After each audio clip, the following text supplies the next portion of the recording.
Bonjour, bonsoir, c'est les PR Malam, bonjour, beaucoup, Rolandangaï, na H-Media Sport, na chaîne Abisso. Donc, pour la première fois, comment santé, qu'on s'abonner, qu'on partage, qu'on commenter. Exercice aussi dans la minute simple. Pour la première fois, qu'on a une émission, au s'abonner, au partager, au liker, au commenter, au petit point de vue, na ndenge to le analyse, na ndenge to le l'émission, la thématique, au to pesa yo pour ce point de vue, na commentaire, ou ça vraiment c'est mingi. Na pesi ba tutu balandanga, na pesi ba ngombote, na woni papa Foso Katamba, na pesi mbote, les boss, les mutu, na pesi mbote. Maman Sylvie Malonga, mauvais respect Kabouya, n'a pas suivi nombre de Bissika Bozali. Nebo très bien, le coach avait publié la liste des 26 joueurs sélectionnés pour la Coupe d'Afrique des Nations. Il nous reste 19 jours pour la Coupe d'Afrique des Nations. On va faire un stage bloqué en Espagne. En Espagne, après, on va s'envoler au Maroc pour la Coupe d'Afrique des Nations. Le coach vient de publier la liste des 26 joueurs sélectionnés. On va analyser la liste des joueurs Bazana. Parce qu'il y a polémique sur les réseaux sociaux assez concernant la liste. On va analyser la liste des 26 joueurs sélectionnés par les sélectionnés Sébastien Desabre. On va parler sur l'absence d'Afimou Kopouloulou, tu peux c'est mon point de vue. Pourquoi Afimou Kopouloulou a zaté? Parce que c'est un joueur aussi qui mérite d'être là. Si on parle de la méritocratie, de la performance individuelle, il est en fait, mais il n'est pas là dans la liste. On va parler sur l'absence aussi des nouveaux binationaux, parce que tout le monde qui est formé dans une toile, il y a Bondo qui va venir rejoindre la sélection congolaise, il y a Michino Silou, il y a Jordi Makengo, mais Bazaté. Pourquoi le coach a préféré de faire la continuité de l'équipe jusqu'à la CAN pour le bilan de l'émission? S'abonner, partager, commenter, ou ça, vraiment, c'est mon mingi. Tout le monde a la liste, Sébastien Desabre a publié. L'entraîneur Sébastien Desabre vient de publier la liste des 26 joueurs sélectionnés. Dans la liste, il faut dans la liste, il y a Fayoulou, 3 gardiens, Fayoulou, Mpassi et Polo. Et bah, défenseurs, il y a 8 défenseurs. Wan Bisaka, Kaloulou, Maswaku, Yoris Kaembe, Bouchiri, Touanzebe, Memba, Kampwadi.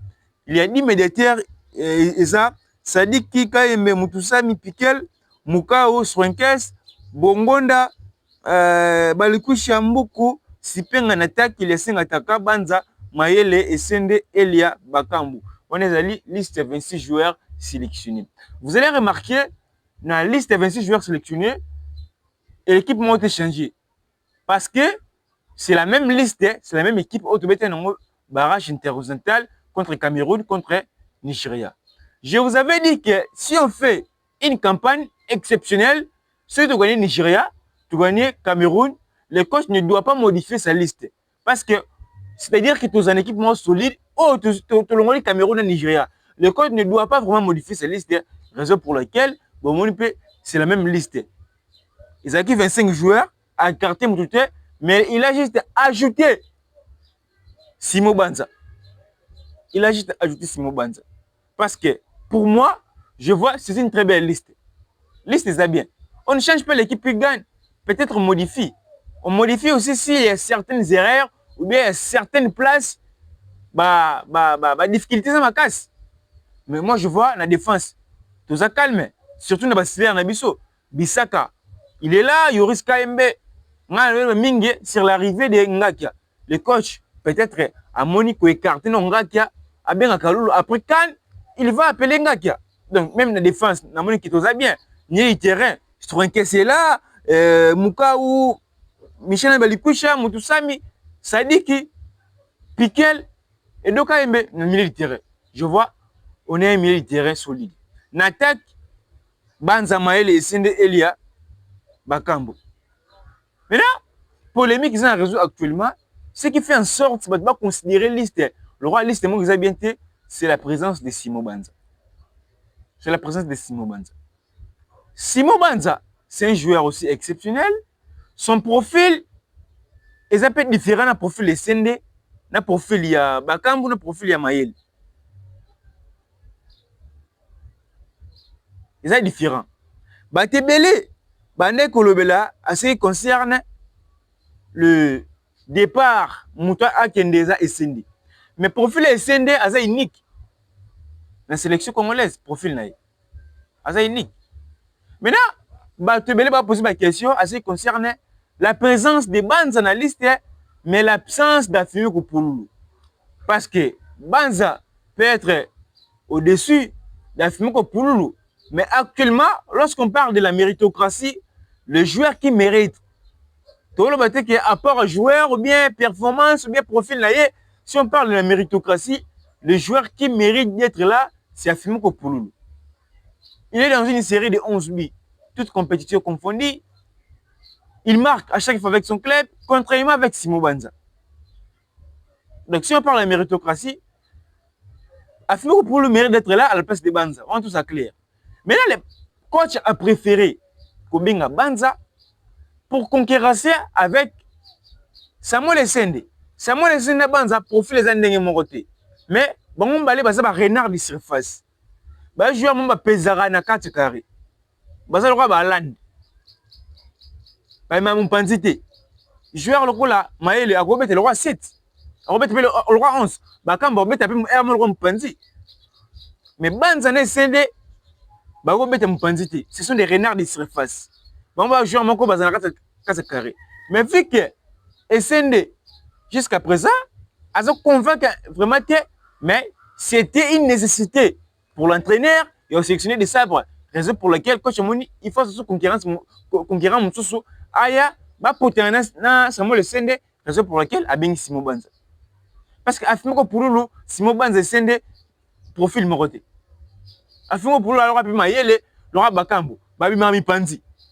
Contrairement avec Simo Banza na Essende, bazaka na kasa kariba ba renard de surface. Moi, personnellement, parmi les bateaux, il y a une présence de Afimiko Pouloulou dans la liste. Tant que dans la liste, il y a une absence de Afimiko Pouloulou. C'est là qu'il y a bien été.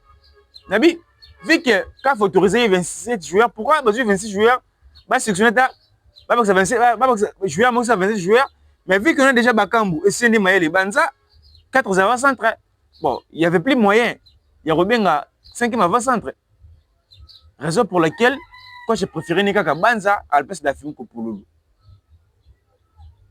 Hormis les problèmes administratifs, parce qu'on va revenir encore sur ça dans la prochaine émission, s'il y a un problème en coulisses entre des sabres et Afimiko Pouloulou, ou bien entre Afimiko Pouloulou et la fédération angolaise, ou bien la fédération congolaise, là on va revenir pour en parler. Mais actuellement, si on parle comme des patriotes, tant que Afimiko Pouloulou, c'est un Congolais qui avait déjà accepté de jouer pour la RDC, il mérite d'être là, mais le coach a préféré de prendre Simo Banza.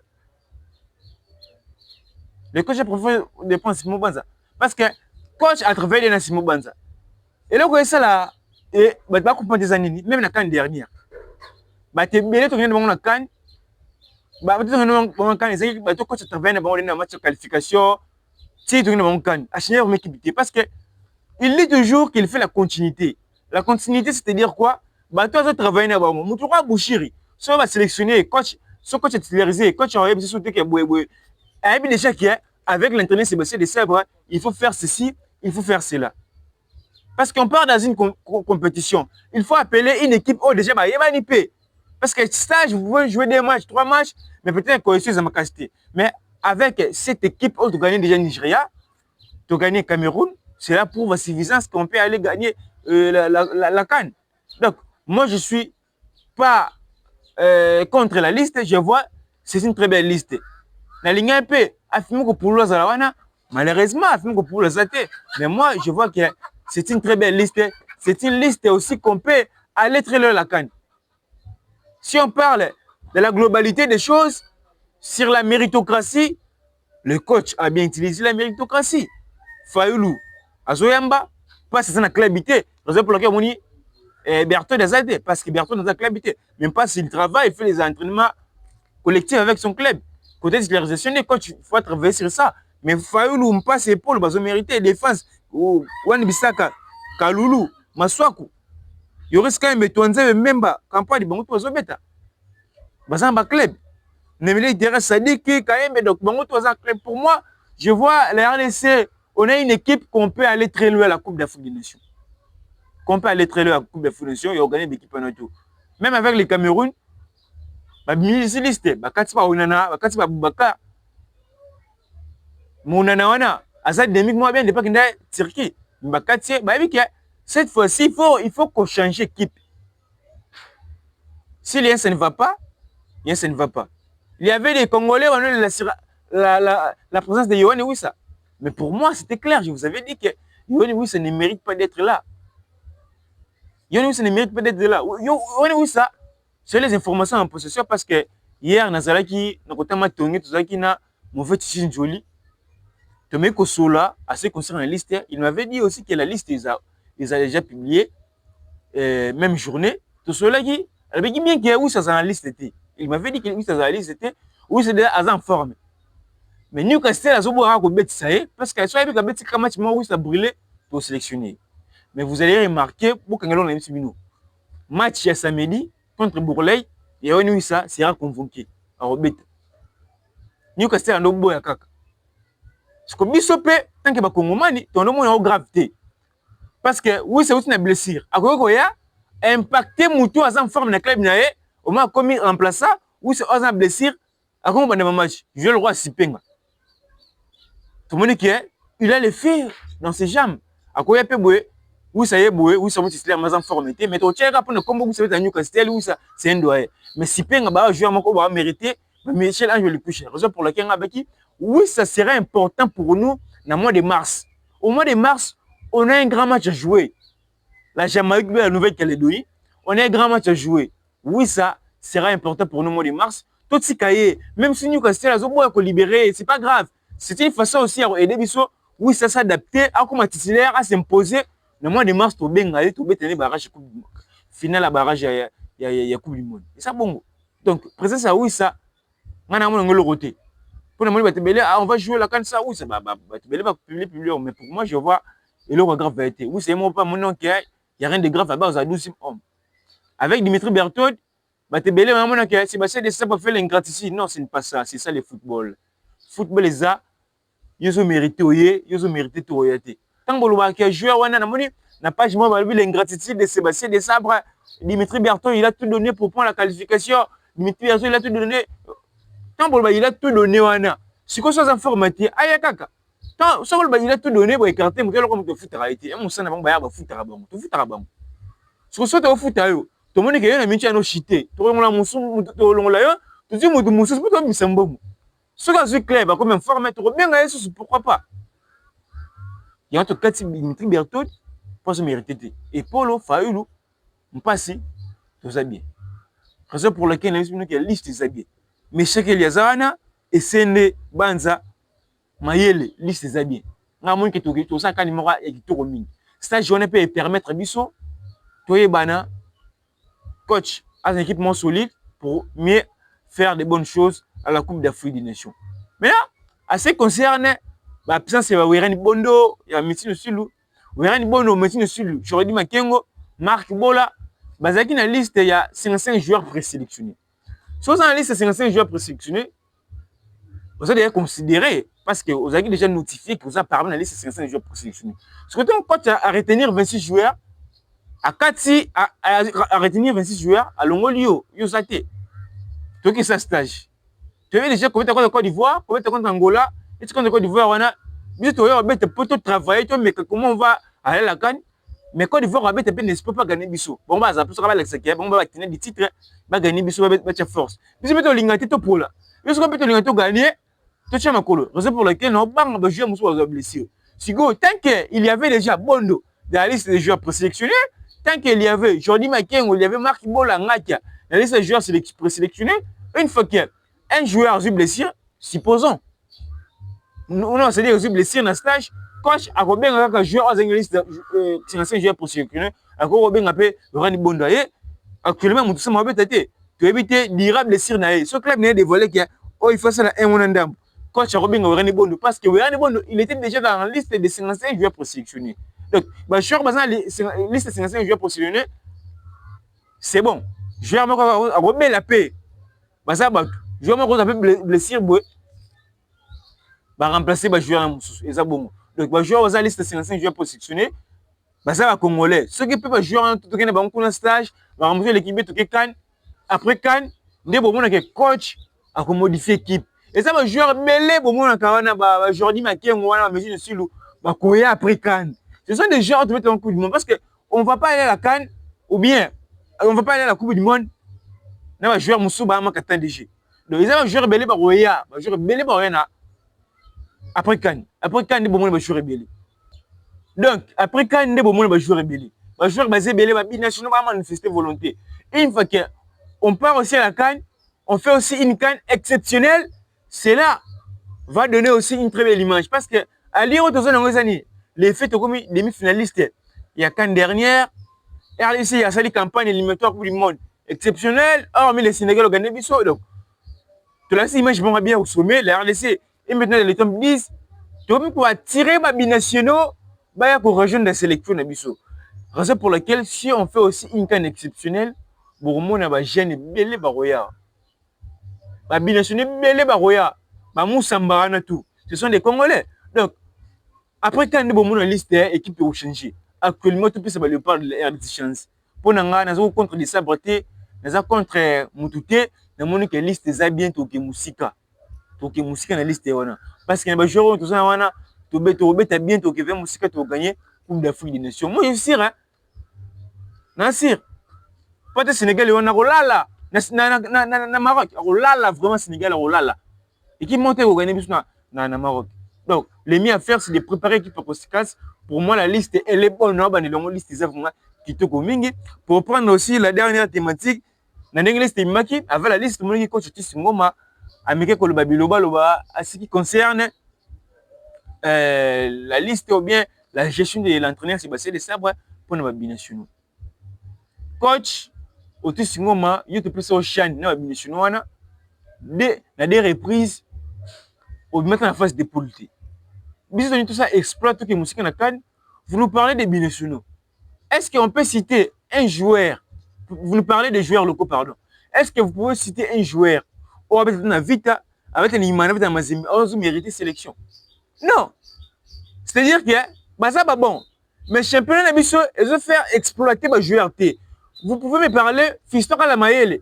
Il y a Vita. Dans Fiston Kalamayele, il y a Tanzanie, Fiston Kalamayele, il y a Pyramide. Parce que on n'avait pas un mot championnat à réguler des autres de temps en temps, par corruption, par arbitrage. Raison pour laquelle on a que joueurs à côté.